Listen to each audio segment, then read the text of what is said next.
One. Hey guys, welcome to the Stinkin Truth podcast. I'm Mark Schlereth here in New York. Mike Evans there in Colorado.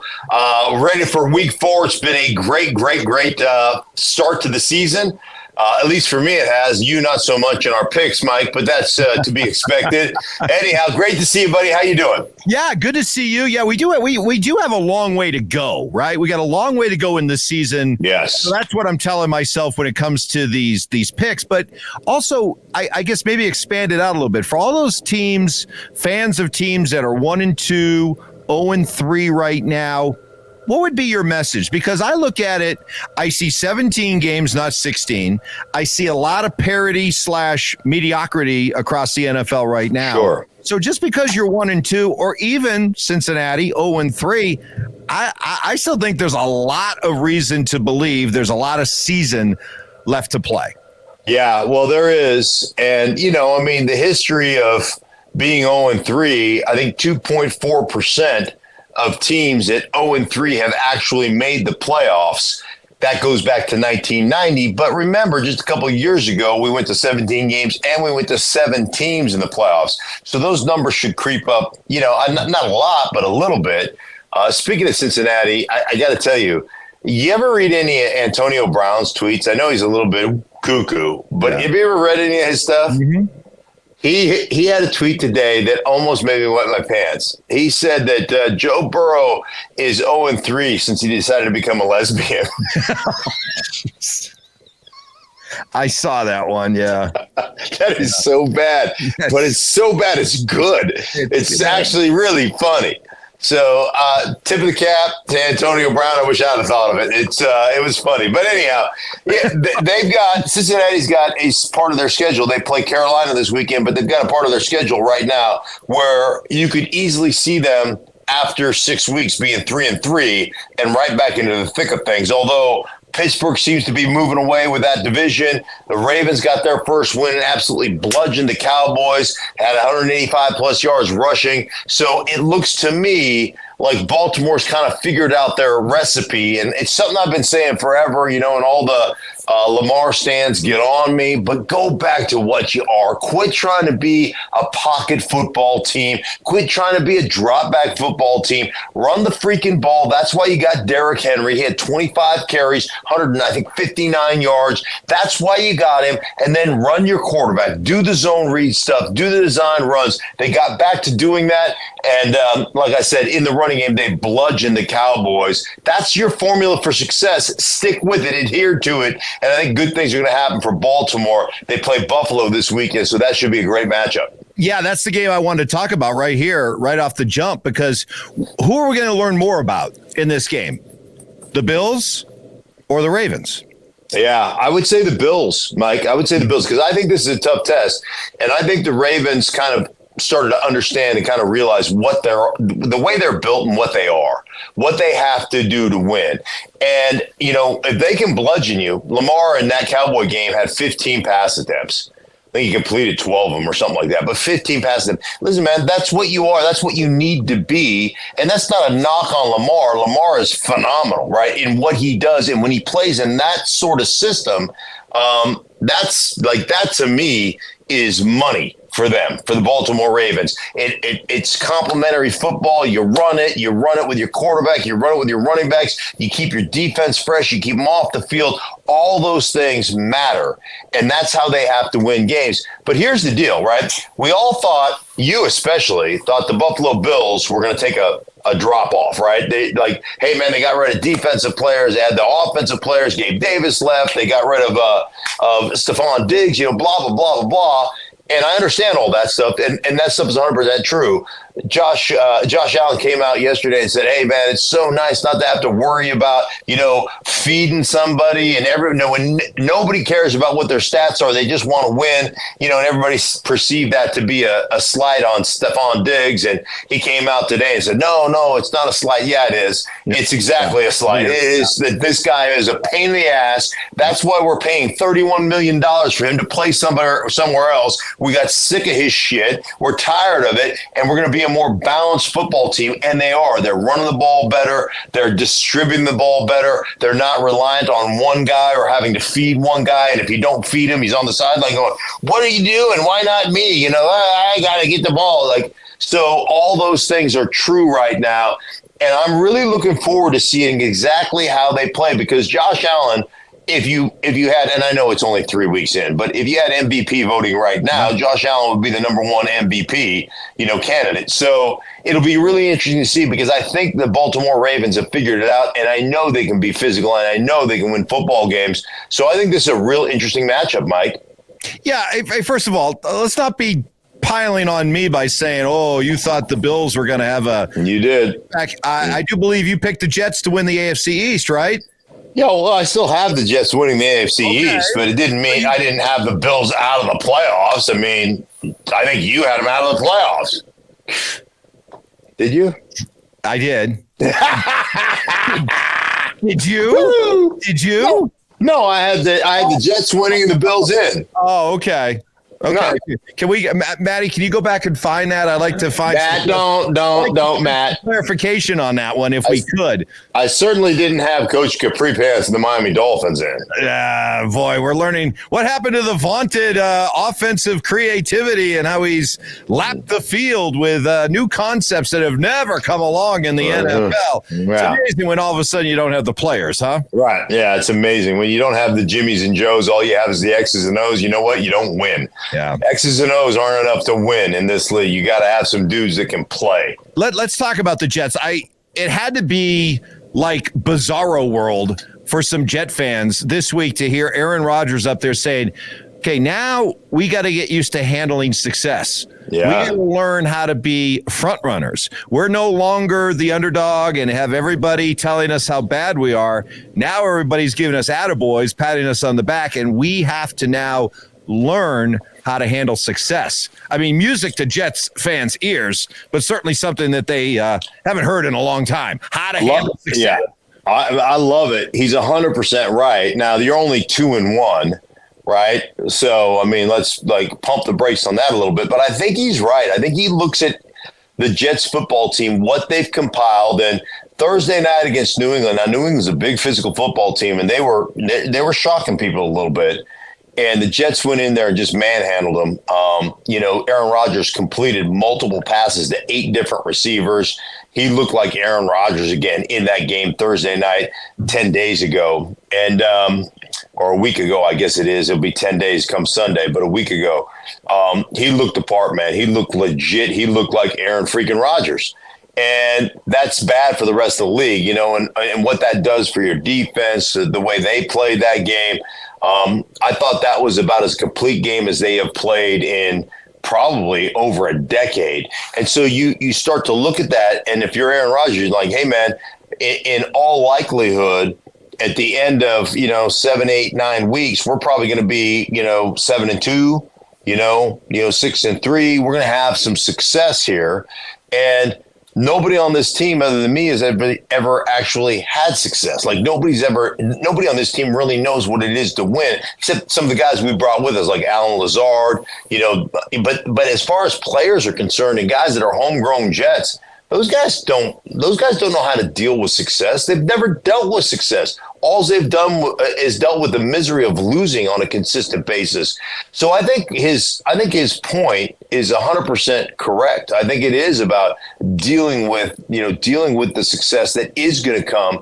And he's speaking this into existence to some degree. He is telling his team, listen, we're going to win. I'm your quarterback. Like, we're going to win. We're going to win a lot of games. And you guys have to deal with being professional and not letting it go to your head. And I always say this, I've never learned anything about myself in the good times because I was too busy patting myself on the back. It's the bad times when you learn things about yourself. And one of the things I know about winning, man, is everybody is on your bandwagon. Everybody's excited about it. And oftentimes what can happen to you as a football team is you let the critical things you let those slip through the cracks. Like the little things that would cost you a game when you're not playing well don't cost you a game. And you go, it's not a big deal. Oh, hey, we can't jump off sides, guys. Oh, I know. We won't do that again. Maybe we can't have a holding call there. Oh, you crazy guy. I know. I'm not going to hold there, And then you get into a game where you play against a good team and you get a couple of, procedure penalties and lined up incorrectly, and then you get a holding call and a PI, and you end up losing the game. And it's those hidden yards. All of a sudden you look at the play sheet and you have 89 yards of penalties, right? And you're like, oh, shoot, no wonder. That cost us 2 drives. That cost us a touchdown. We had to kick a field goal instead. Like, that stuff comes back to bite you in the ass, and you let those little things slip through the cracks when things are going well for yourself. So I think Aaron is spot on here in the way he's kind of addressing his football team. So let's stay with their matchup. They play the Broncos. We got a lot of Bronco fans that watch this podcast. Yeah. So what would be your message to Broncos country after a really impressive win over Tampa? Was this a case of the Broncos and Sean Payton figuring some things out? Or was this more a case that, hey, Sean Payton just has always had Todd Bowles' number, whether it's New Orleans or here with the Broncos. Yeah. And so this was just more of a Sean Payton, Todd Bowles thing than the Broncos figuring out some sort of formula. Yeah, no, there's a couple of different things, Mike. One, it's certainly the matchup between Sean Payton and Todd Bowles. They looked at that situation and they know that Todd Bowles is a guy historically is going to blitz you on early downs. He's going to bring run pressures. He's going to try to tackle you in the backfield on first down and make it 2nd down and 12. And then he'll play coverage late in the down. You get to 3rd down and 7. He's going to play coverage. He's going to make you throw it short of the sticks. Then he's going to rally up and make tackles. Like, that's the history of Todd Bowles, and he does an exceptional job with that stuff. So if you look at the way they game planned, there was a lot of free access throws. There were a lot of quick drops, little outside hitch routes, like just little stick routes from number 2. Like, there were a lot of quick throws, get it out of your hand, quarterback. Now, with that said, they executed.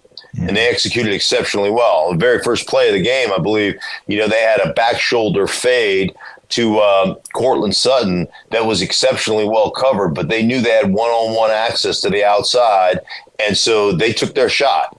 And, you got to commend Sean Payton for having the faith in his quarterback to be able to execute that game plan, because that game plan was all on Bo Nix. Hey, man, go out there. We're going to throw the ball. And especially in a situation where you really haven't done anything offensively well. And, Bo Nix, the week before, they asked him what happened on the interception. He goes, well, I dropped back and I threw it to the other team. There was a lot of that was going on. So I thought showed a lot of confidence in who Bo Nix was, his ability to carry out a game plan, his ability to be accurate and do all the things that you thought he could do when you drafted him, right? He did that. And as that game went on, you could see that offense growing in confidence. The other thing I thought they did, they used a lot of short motion. So in short motion, you're going from, let's say, you're going from the outside to a space inside. So you're going from outside into a slot. But they didn't go from outside all the way across the formation. And so what ended up happening was they were doing a lot of that in the early games, and you bring different guys into the box, and it changes number counts on who you're supposed to block. And they didn't block anybody. And so they kept giving up plays where they got them behind the line of scrimmage or they got them at the line of scrimmage. And so they continue to have all these issues where they're in 2nd down and 3rd down and long. They didn't do that last week. So it's a form. They still use different personnel groupings and everything, but they said, hey, man, we've got to simplify the box, not for our quarterback, but for our offensive line and our running backs and our tight ends, because these guys can't figure it out. And so that to me was smart coaching by Sean Payton, and it led to that victory. Now, they've got a much tougher task this weekend because I think the Jets are a better football team overall. But it was surprising. I think to most of us, it was surprising. It was surprising to me because I thought Tampa would win in Tampa. So it was a really good sign for the Broncos. You mentioned earlier the Steelers. They're 3-0.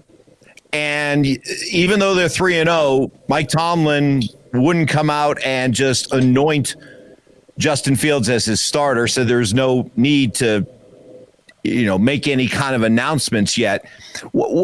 where's this thing heading? What do you see happening? What would have to happen for Justin Fields? Not injury, of course. We don't want to put that out there. But what would have to happen for Justin Fields to lose the starting job in Pittsburgh? Well, I think ultimately they'd have to lose a game. Just one game? Well, they would have. I wasn't finished. So they'd have to. Right. They'd have to lose a game, and Justin Fields would have to be the reason they lost the game. Okay. Meaning, he took 4 or 5 sacks, and, he fumbled once, and then he threw 2 or 3 picks, and he was just an abject disaster. And if that happens, I think the rehab process for Russell Wilson's calf would be accelerated. Yeah. He would, I think all of a sudden he'd drink that Wolverine blood, and the next thing you know, he'd be fine. What's the process like right now? What's that? What's the process like right now? Hey, take your time. Yeah, Russ, listen, we really want, when you get back, maybe never, but we want you to be as healthy as possible so that when you are ready to go, we're full steam ahead. Full steam. But right now, so there is, they're pumping the brakes. Like, I just know how the NFL works. And this is not derogatory. I know people because I've been on Russ because of just the pain in my heart based on what happened the last 2 years in Denver.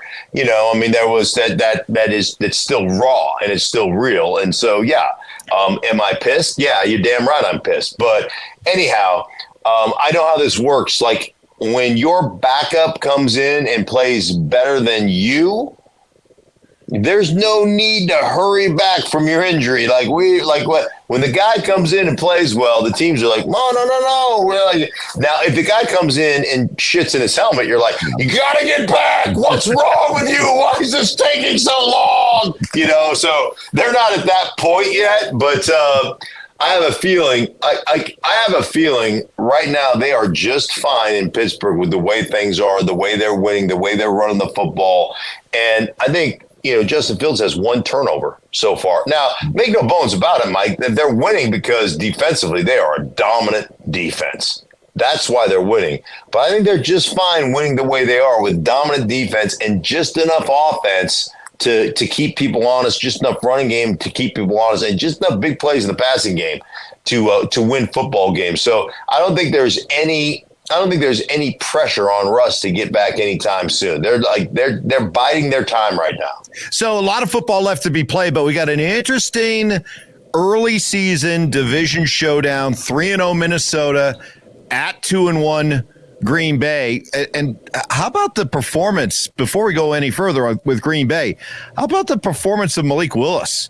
Yeah. Where did that come from? What is that a reminder of to all? Well, it's a reminder of great coaching and putting players in positions to be successful. What do I always say? Put a guy in a position to fail. Don't be surprised that he fails. You're the dumbass that put him there. Don't ask guys to do things they can't do. You know what they haven't done? They haven't tried to play the offense that they play with Jordan Love. They haven't said, here's the offense. This is what Jordan does. Right. Go ahead and run the offense. I think he had 14 attempts in his first game, and I think he had 19 attempts in his second game.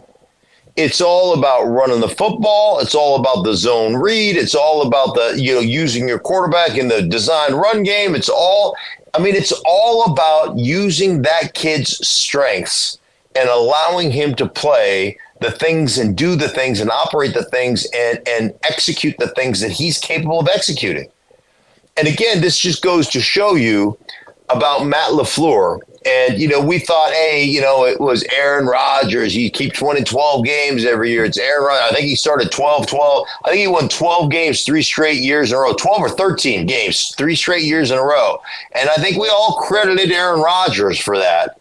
And I think now you see what the explosion that Jordan Love had toward the end of last season. And now you see this completely morphing of what offense you want to run to the offense that you have to run to be successful, and winning 2 straight games. I think it's an amazing coaching job by Matt LaFleur. So cram it up your cram hole, LaFleur. So who do you like in this matchup? Love Minnesota. Really? Listen, Brian Flores is ahead of the game right now, and his defense is like their blitz pressures, what they do on the defensive side, the ability and the blitzing ability that they have, and the ability to pressure you on every single down, and yet still be sound in coverage. Those two things they don't equate. Like they're not congruent. Like when you pressure, you give up plays. If you don't get to the quarterback, you're giving up big plays. That's how pressure works. We used to say when I played in Washington all the time with the Hogs, we used to say, beg them to blitz. We beg them to blitz because we will eviscerate these sons of bitches. Like we're just going to crush them if they blitz us. And it was true. We just absolutely destroyed the blitz. So please bring it on. But Brian Flores has got a system right now that they are crushing people. And I'll tell you the other thing. They are so tough to ID, Mike. And let me tell you what I mean by IDing. When a defense comes up, you want to know what the front is, right? Is it an over front? Is it an under front? Like, what are they playing? Are they playing a 4-3? Are they playing an under front, a 25 front? Are they playing an over front, a 57 front? Are they a 4 down front? Are they playing a 3-4 front? Are they a straight 3-4? Or are they, 35 or 37, 35 being a defensive end condensing weak, a 37 being a defensive end condensing strong over the guard? Like, let's ID. Like, you're showing off. Now you're just showing off. Well, let's ID the defense, right? Let's ID what they're in. Okay, now we are IDing that. Now, all of a sudden, you're saying, okay, well, who's the Mike? Well, which one of these guys is going to be the Mike? Which guy's the Will? Which guy's the Sam? Which guy's the nickel? Like, and they're all over the place playing multiple positions. They'll line up all over. So it makes it really difficult to sit there and you break the line of scrimmage. You got, 12 seconds on the clock, and all of a sudden you're going, no, let's change it to this guy. No, it's this guy. And all of a sudden the ball snapped and you're edged. Defense. Oh, hold on. We'll get Mark right back here. Little freeze. There you go. Go ahead. Okay. You're good. A guy's right on your edge. And he's all of a sudden he's by you. Those are the things that end up happening to you when you've got a really difficult defense to ID. But, the reverse is true too. When you're being so clever and you're being so deceptive, what ends up happening to you is you usually make more mistakes than the other team does. And in this case, Brian Flores has got these guys so coached up that they're not making the mistakes. It's the offense that's making mistakes, and that's what makes them so difficult. Let's promote the game you're going to be calling for Fox, Washington and Arizona. And this is a potential really good story for the NFL because you've said this for years.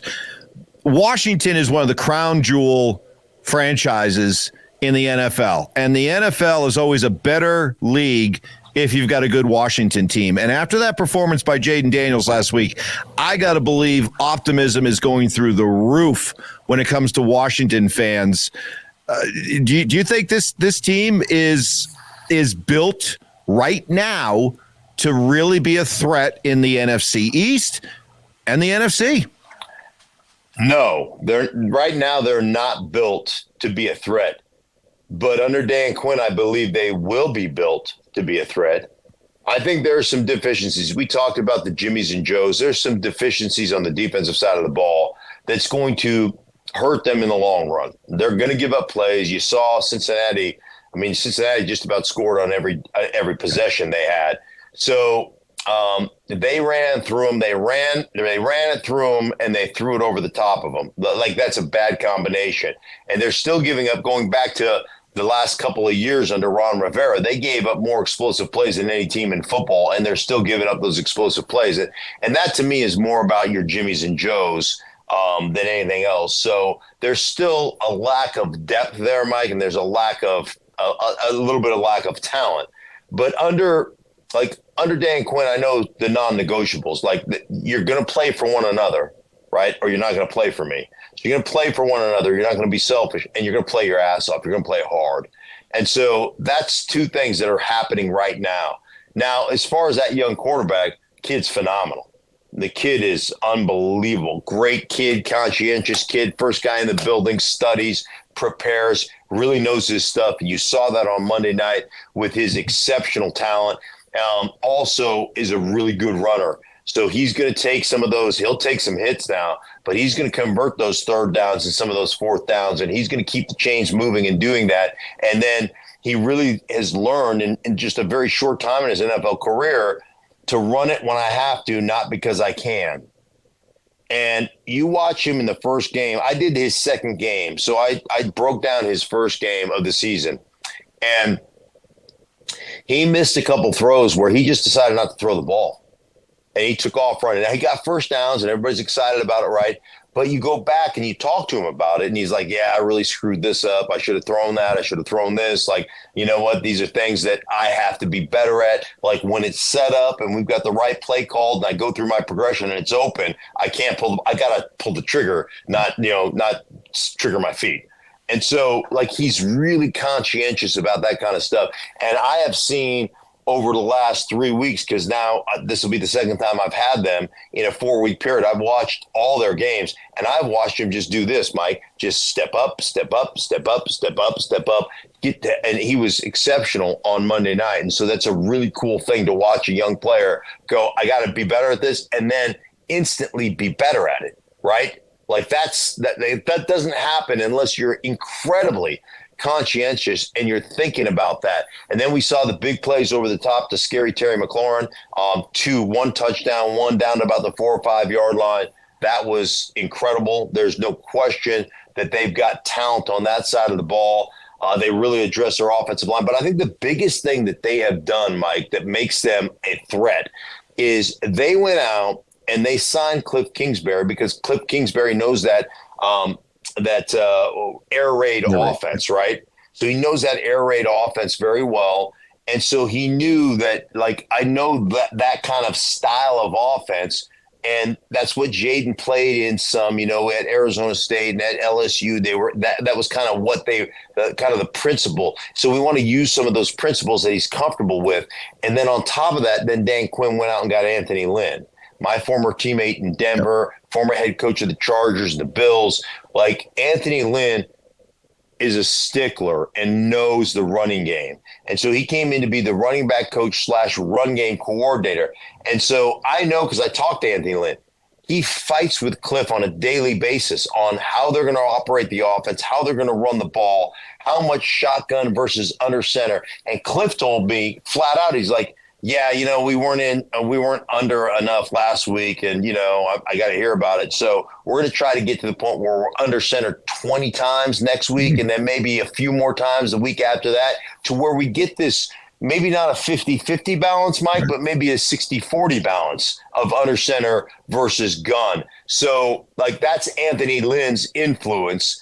And you've got to have that discord within your organization. You got to be able to fight. Yep. And say, no, bullshit, we're not doing that. Yep. We're doing it this way because this is this is the benefit to us. Like, for instance, if you run play action out of gun, you know what you don't get?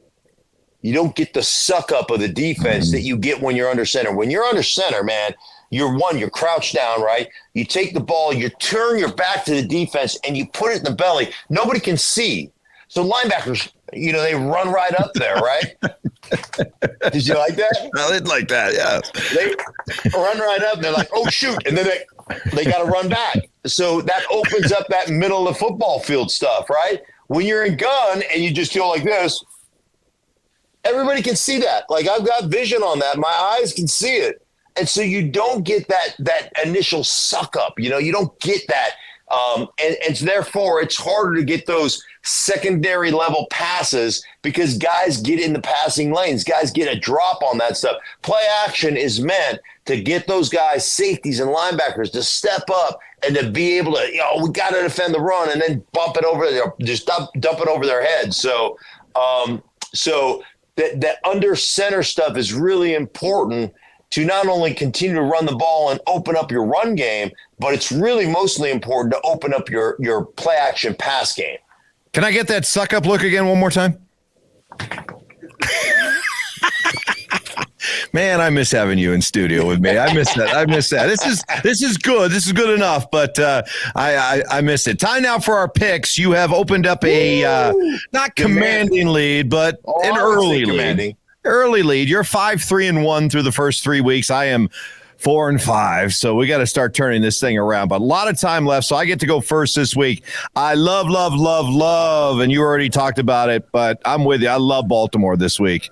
Love Baltimore minus the 2.5 against Buffalo.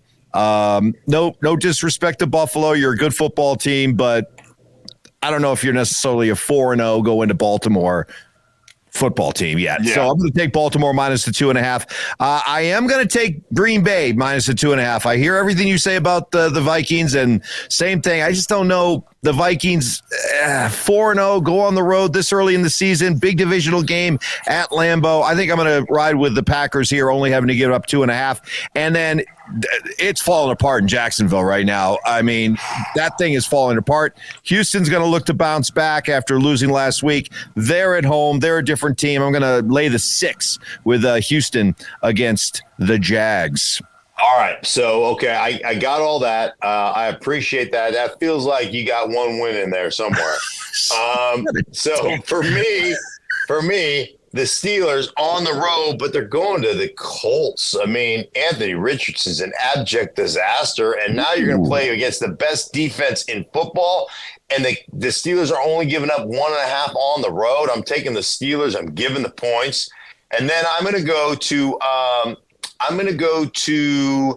oh, shoot. What am I going to go to? I'm going to go to the Saints. The Saints getting 2.5 points over Atlanta. I think the Saints bounce back. They're a physical, nasty football team. They did lose their center in McCoy. That scares me a little bit. But I think they get back on track. I think they run the ball. I think they dominate time of possession. I'm going to go with the Saints getting the 2.5. And then I'm going head-to-head with you because I just don't buy your whole Green Bay, take. I'm going Vikings, getting the 2.5. I'll take the points. I'm taking the Vikings. I know they're on the road, but they're getting 2.5. I think they go in with that Brian Flores defense, and I think they absolutely just create havoc in the backfield of the Green Bay Packers. They win that game in Green Bay. Yeah, I just wrote down on my notebook here, #, Mike's Get Right Week. So, right. Thanks. Yeah, okay. All right. I feel good about that one. We'll see about that. Get right. All right. Hey, have a safe trip out to Phoenix, my man. Have another one. Yeah. What is that? Another red eye coming back Sunday night? That is another red eye Sunday night. Good to see. 5:45 in the morning, driving right to the studio with the bleary eyes and hosting a TV show. Good to see Fox taking care of their high-priced talent. Well, you know what? The private Fox jet is taken by Brady right now. Oh, okay. I don't know where Brady is this week yet. He's probably got to fly. I don't know where he is. They're probably flying him from LAX he's probably going from LAX to Burbank after the game. Or the San Francisco game. He's going down to do the San Francisco game. Yeah, right. He's going from LA to San Francisco. Yeah, LA to San Francisco. Meanwhile, I'm trudging across America on a red eye, toothpicks in my eyes, trying to watch games. No, it's all good, man. It is all good. Hey, Mike, I appreciate you, buddy. For everybody involved in the Sink Truth podcast, for Mike, I am Mark. We'll be back with you guys next week where I will open up my lead on Mike once again, per usual. Get right week. All right, we'll see what happens. Thanks, buddy. Talk to you later.